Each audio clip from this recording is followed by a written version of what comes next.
Good morning, Louie. Good morning! Kumusta ang gising mo ngayon, kape muna? O breakfast na? Tapos na ako mag-breakfast.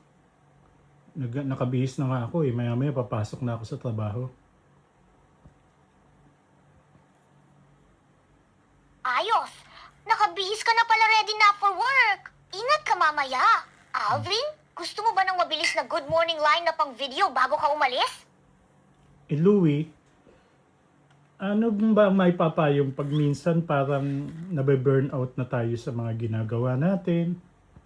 Parang yung mga expectation natin hindi naman natutupad, ganyan.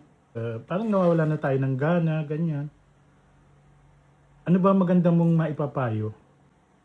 Kapag pakiramdam mo, nawawala na ang konsensya at pati gana. Ibig sabihin, pagod ka na at nasaktan ng paulit-ulit na disappointment. Huminga ka muna, then gawin natin practical. Una, ihiwalay mo yung kaya mong kontrolin sa hindi. Kaya mong kontrolin yung kilos mo, standards mo, at boundaries mo. Hindi mo kontrolado kung magbabago ang ibang tao. Kapag wala silang konsensya, huwag mong i-shoulder.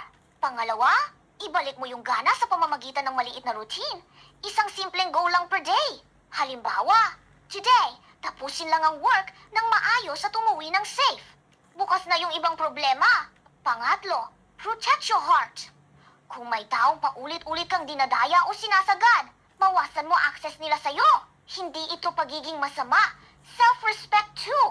Pangapat, hanap ka ng isang tao na mapagkakatiwalaan para mapaglabasan mo kahit isang kaibigan o family. Kapag kinimkim, lalong nawawala ang gana. Tanong ko sa'yo, sino o ano yung pinakaugat nito ngayon? Work ba? Relasyon? O pera?